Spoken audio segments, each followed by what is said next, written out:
ഒരുപാട് സങ്കടത്തോടെ ഒരമ്മ എന്നെ വിളിക്കുന്നു. അമ്മ പറഞ്ഞത് ഇങ്ങനെയാണ്: എൻ്റെ മരുമകൾ വീട്ടിൽ നിന്ന് ഇറങ്ങിപ്പോയി. ഇപ്പോഴത്തെ പിള്ളേർക്കൊക്കെ ജീവിതവും കുടുംബവും ബന്ധങ്ങളും ഒന്നും വേണ്ട എന്നുള്ളൊരു കണ്ടീഷനാണെന്ന് തോന്നുന്നു. അവൾ തൻ്റെ 2 കുട്ടികളെയും കൊണ്ട് അവളുടെ വീട്ടിൽ പോയി. എൻ്റെ മകൻ ഒരുപാട് വിഷമത്തിലാണ്. അവൻ വീട്ടിലിരുന്ന് ഇടയ്ക്ക് കരയും, ഇടയ്ക്ക് ദേഷ്യം കൊണ്ട് എറിഞ്ഞു പൊട്ടിക്കും, ഭയങ്കരമായി വയലൻ്റ് ആകുന്നു. എനിക്കിത് കണ്ടിട്ട് സഹിക്കാൻ പറ്റുന്നില്ല. എന്തെങ്കിലും ഒരു മാർഗമുണ്ടോ അവരെ ഒന്നിച്ചാക്കാൻ എന്നാണ് ചോദിച്ചാണ് അമ്മ വിളിച്ചത്. ഏതായാലും അമ്മയോട് ഞാൻ കാര്യങ്ങളൊക്കെ ചോദിച്ച് മനസ്സിലാക്കുമ്പോൾ അമ്മയ്ക്ക് 68 വയസ്സുണ്ട്. ഇനി കല്യാണം കഴിച്ചിരിക്കുന്ന മകൻ്റെ പ്രായം എന്ന് പറഞ്ഞാൽ 49 വയസ്സുണ്ട്. ഏതായാലും ഈ മരുമകളുമായിട്ട് സംസാരിക്കാൻ ശ്രമം ആരംഭിച്ചു. ഒന്ന് സംസാരിക്കാമെന്ന് കരുതി. ഇങ്ങനെ സംസാരിച്ചപ്പോഴാണ് ഇതിലെ കഥയിലെ വില്ലനും വില്ലത്തിയുമൊക്കെ ആരാണെന്ന് മനസ്സിലാകുന്നത്. കംപ്ലീറ്റ്ലി കൺട്രോൾ ചെയ്യുന്ന ഒരു അമ്മായിമ്മയുടെ കൂടെയാണ് ഈ മകൾ ജീവിച്ചിരുന്നത്. അതായത് വീട്ടിലുള്ള എന്തൊരു കാര്യം നടക്കണമെങ്കിലും തീരുമാനങ്ങൾ എടുക്കണമെങ്കിലും മകൻ അമ്മയോട് ചോദിച്ച് മാത്രമേ തീരുമാനങ്ങൾ എടുക്കാറുള്ളൂ. അമ്മയുടെ ഇഷ്ടങ്ങൾക്കും വിഹിതങ്ങൾക്കും അനുസരിച്ച് മാത്രമേ ആ വീട്ടിൽ എന്തെങ്കിലും ഒരു കാര്യം ചെയ്യാൻ സാധിക്കുകയുള്ളൂ. സ്വന്തമായൊരു വ്യക്തിത്വം ഉണ്ടായിരിക്കുന്ന ആ പെൺകുട്ടിക്ക് അവളുടെ ഒരു കാര്യത്തിനും യാതൊരുവിധ സ്വാതന്ത്ര്യമില്ല. അതിൻ്റെ പേരിൽ ഈ അമ്മയുടെ ഓവറായിട്ടുള്ള കൺട്രോളിങ് കൊണ്ട് ആ കുടുംബം തകരുന്ന രീതിയിലേക്ക് പോയി. ഇത് എനിക്ക് കഴിഞ്ഞ 10 വർഷമായി ഞാൻ സഹിക്കുകയാണ്. എനിക്കിതിൽ നിന്നൊരു മോചനം വേണം. അതുകൊണ്ട് ഞാൻ ചില തീരുമാനങ്ങൾ എടുക്കുന്നു എന്നാണ് ആ പെൺകുട്ടി പറഞ്ഞത്. ഇന്ന് ഞാൻ നിങ്ങളോട് സംസാരിക്കാൻ പോകുന്നത് കൺട്രോളിങ് പേരൻസ്, അതായത് നിയന്ത്രണങ്ങളിലൂടെ കുട്ടികളെ വളർത്തുന്ന പേരൻസിനെ കുറിച്ചിട്ടുള്ളൊരു സബ്ജക്റ്റാണ് ഇന്ന്.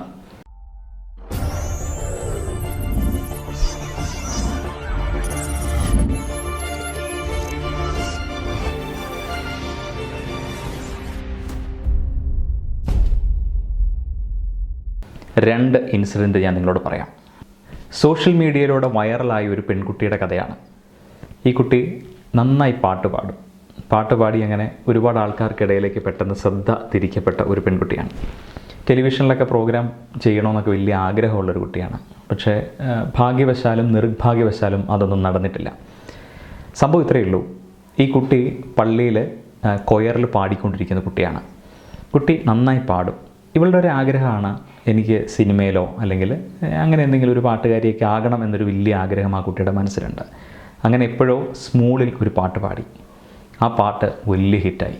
ഒരുപാട് സോഷ്യൽ മീഡിയകളിലൂടെയും ഒക്കെ അത് ഷെയർ ചെയ്യപ്പെടുകയും ഒരുപാട് ആളുകൾ അപ്രീഷിയേഷനൊക്കെ കൊടുക്കുകയും ചെയ്തു. പക്ഷേ ഇത് പേരൻസിന് ഇഷ്ടമായില്ല. പേരൻസിന് ഇങ്ങനെയൊക്കെ ഒരു കുട്ടി പബ്ലിക്കിലേക്ക് അറിയപ്പെട്ടു പോയി കഴിഞ്ഞാൽ ആ കുട്ടി തെറ്റായ രീതിയിൽ നടക്കുന്നു എന്നുള്ളൊരു ചിന്തയാണ് അവരുടെ മനസ്സിൽ. എൻ്റെ കുട്ടിയുടെ ജീവിതം തകരാൻ പോകുന്നു, അങ്ങനെ സിനിമയിലോ അല്ലെങ്കിൽ വലിയ പാട്ടുകാരിയൊക്കെ ആയിക്കഴിഞ്ഞാൽ അവരുടെ ജീവിതമൊക്കെ ഭയങ്കര മോശമായി പോകുന്നു എന്നൊരു തെറ്റായ ചിന്തയിൽ ആ കുട്ടിയെ എന്നും ശകാരിക്കും.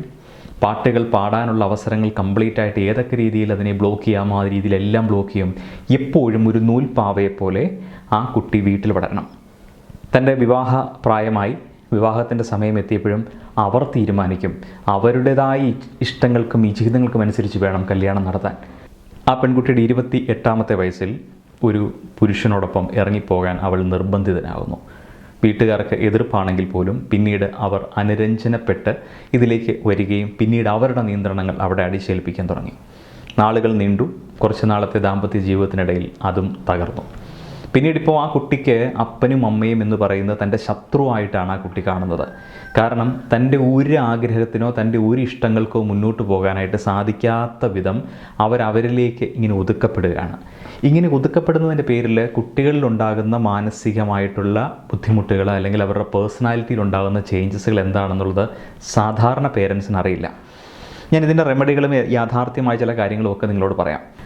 രണ്ടാമത്തെ ഒരു കേസ്, ചെറുപ്പം മുതലേ വീട്ടിൽ ആൺകുട്ടികളുമായിട്ട് കൂട്ടുകൂടുന്നതോ ആൺകുട്ടികളുമായി സംസാരിക്കുന്നതോ പാടില്ല എന്ന് വിലക്കിയിരിക്കുന്ന ഒരു വീട്. ഈ കുട്ടിക്ക് ഇത് അറിയില്ല എന്തിനാണെന്ന്. കൊച്ചു നാൾ മുതലേ ആണുങ്ങൾ എന്തോ വലിയ ഭീകരന്മാരാണ്, അവർ ഏതു നേരവും അവരെ സെക്ഷുവലായിട്ടൊക്കെ സംസാരിക്കും, അവർ സെക്ഷുവലായിട്ട് നോക്കും, നമ്മൾ അതിനൊന്നും നിന്നു കൊടുക്കാൻ പാടില്ല എന്നൊക്കെയുള്ള അപക്വമായിട്ടുള്ള ഒരുപാട് സംസാരങ്ങളാണ്. ഒരു പേരൻറ്റിങ് രീതികളിലോ അല്ലെങ്കിൽ ആ ഒരു പ്രൊഫഷണൽ രീതിയിലോ ഒന്നുമല്ല പേരൻസ് അവരെ കാര്യങ്ങൾ മനസ്സിലാക്കാൻ ശ്രമിക്കുന്നത്. തൻ്റെ കുട്ടികളോടുള്ള അമിതമായ വാത്സല്യങ്ങൾ കൊണ്ടും കുട്ടികൾക്കൊന്നും സംഭവിക്കരുതേ എന്നുള്ള സ്വാർത്ഥമായ താല്പര്യം കൊണ്ടും ഒരു അമ്മയ്ക്കോ അച്ഛനോ അങ്ങനെയൊക്കെ ചിന്തിക്കുന്നതിൽ തെറ്റില്ല. പക്ഷേ കുട്ടിയിലേക്ക് ഇത് നിരന്തരമായ അമിതമായി ഇങ്ങനെ അടിച്ചേൽപ്പിക്കപ്പെടുന്ന സമയത്ത് എവിടെയെങ്കിലും ഏതെങ്കിലും ഒരു കൂട്ടുകാരനോടോ അല്ലെങ്കിൽ ഏതെങ്കിലും ഒരു പയ്യനോടോ എവിടെയെങ്കിലും വെച്ചൊന്ന് മിണ്ടിയെന്നോ, അല്ലെങ്കിൽ തമ്മിൽ ഒരു ബസ്സിൽ യാത്ര ചെയ്തപ്പോൾ രണ്ട് കുട്ടികൾ തമ്മിൽ എപ്പോഴോ മിണ്ടിയെന്നോ ഒരു പെൻസിൽ അങ്ങോട്ട് കൊടുത്തു എന്നൊക്കെ പറഞ്ഞ് എനിക്ക് വീട്ടിൽ വലിയ വഴക്കാണ്. അപ്പോൾ ഈ സെക്ഷൽ എന്നുള്ള വാക്ക് പലതവണ കേൾക്കുകയും കുട്ടിക്ക് ഇത് എന്താണെന്ന് അറിയത്തില്ലാതെ പിൻകാലത്ത് ആ കുട്ടി ഇതിനെക്കുറിച്ചിട്ടൊക്കെ അന്വേഷിക്കാൻ ശ്രമിക്കുകയും പിൽക്കാലത്ത് അത്തരം കാര്യങ്ങളോട് കൂടുതൽ താല്പര്യം തോന്നുകയും. കാരണം നമുക്കറിയാം, എന്തെങ്കിലും ഒരു കാര്യം ചെയ്യരുത് എന്ന് പറഞ്ഞാൽ അത് ചെയ്യാനായിട്ടാണ് കൂടുതൽ നമ്മളുടെ മനസ്സിലൊക്കെ ആഗ്രഹം. അരുത് എന്ന് പറഞ്ഞു കഴിഞ്ഞാൽ അതെന്താണ് എന്നറിയാൻ വേണ്ടിയിട്ടാണ്. ആ പെട്ടി മാത്രം തുറന്ന് നോക്കരുത്, ബാക്കിയെല്ലാം നിങ്ങൾ നോക്കിക്കോളൂ എന്ന് പറഞ്ഞാൽ ആ പെട്ടിയിൽ എന്താണ് എന്നറിയാനുള്ള വലിയൊരു ആഗ്രഹം നമ്മുടെ മനസ്സിലുണ്ടാവും. അപ്പോൾ അത് പേരൻസിൻ്റെ ഒരു പോസിറ്റീവ് സൈഡിൽ നിന്ന് ചിന്തിക്കുമ്പോൾ അത് ശരിയാണ്. പക്ഷേ കുട്ടികളത് റിസീവ് ചെയ്യുന്ന രീതികൾ ഡിഫറൻ്റ് ആകുന്നത് അത് അവതരിപ്പിക്കുന്ന രീതിയുടെ നെഗറ്റീവ് വശം കൊണ്ടാണെന്ന് പേരൻസിന് അറിയില്ല. ഇനി ഞാനിപ്പോൾ ഇങ്ങനെ 3 കാര്യങ്ങൾ നിങ്ങളോട് പറഞ്ഞുവെങ്കിലും ഒരു കുട്ടി വളർന്നു വരുന്നതിനെ ഞാൻ വേറൊരു തരത്തിൽ അവതരിപ്പിക്കാം.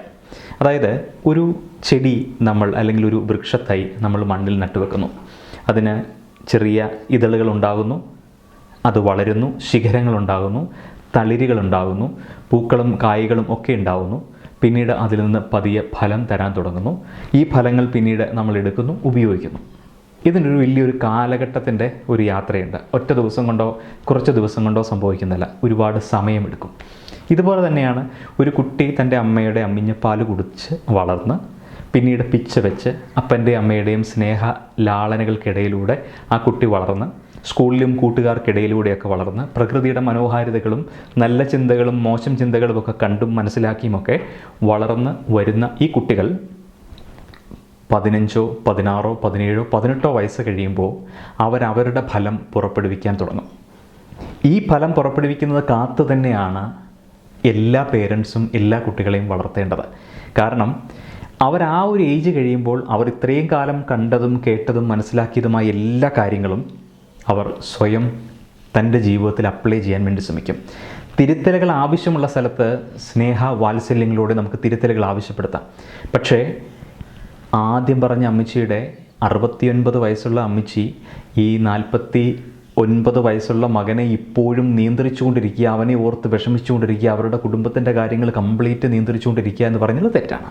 കാരണം അവർക്ക് ഈ ഭൂമി കാണാനും ഇവിടുത്തെ സൗഭാഗ്യങ്ങൾ ആസ്വദിക്കാനുമുള്ള അവസരങ്ങൾ നമ്മൾ ഈ ഭൂമിയിൽ അവർക്ക് റെഡിയാക്കി കൊടുത്തു. ഇനി അവരത് എങ്ങനെ ഉപയോഗിക്കുന്നു എന്നുള്ളത് അവരിൽ മാത്രം നിക്ഷിതമാണ്. അതിനെ സപ്പോർട്ട് ചെയ്യപ്പെടുന്നവരായിരിക്കണം പേരൻസ് അല്ലെങ്കിൽ അതിന് ചുറ്റുമായി നിൽക്കുന്ന ബന്ധുക്കൾ. ഒരിക്കലും അവരെ പൂർണ്ണമായൊരു നിയന്ത്രണത്തിലോ ഒരു നൂൽപ്പാവയെ പോലെ കൊണ്ടുപോകാനോ പാടില്ല എന്നതാണ് അതിൽ നിന്ന് മനസ്സിലാക്കേണ്ടത്. ഓരോ പേരൻസും കുട്ടികളെ ഒരുപാട് സ്നേഹത്തോടെ അപകടങ്ങളൊന്നും ഉണ്ടാവരുതേ, നല്ലതായി വരണമേ എന്നാഗ്രഹിച്ച് തന്നെയാണ് എല്ലാ പേരൻസും സ്വാർത്ഥമായി തന്നെയാണ് വളർത്തുന്നത്. മറ്റൊരാളോടൊരു മത്സര ബുദ്ധിയോടും കൂടിയാണ് ചിലപ്പോൾ വളർത്തുക. ഒക്കെ ഒരു തരത്തിൽ പോസിറ്റീവാണ്. പക്ഷേ ഇതെല്ലാം അമിതമായി എങ്കിൽ അത് കുട്ടിയിലാണ് ഭവിക്കുക. കുട്ടിക്ക് ഞാൻ ഈ പറഞ്ഞ 3 ഇടങ്ങളിലും തൻ്റെ മാതാപിതാക്കളോട് പൂർണ്ണമായിട്ടും വെറുപ്പുള്ള കുട്ടികളാണ് ഇവരെല്ലാം. ഈ വെറുപ്പിൻ്റെ മനഃശാസ്ത്രം എന്ന് പറയുന്നത് അത്ര രസമുള്ള കാര്യങ്ങളല്ല.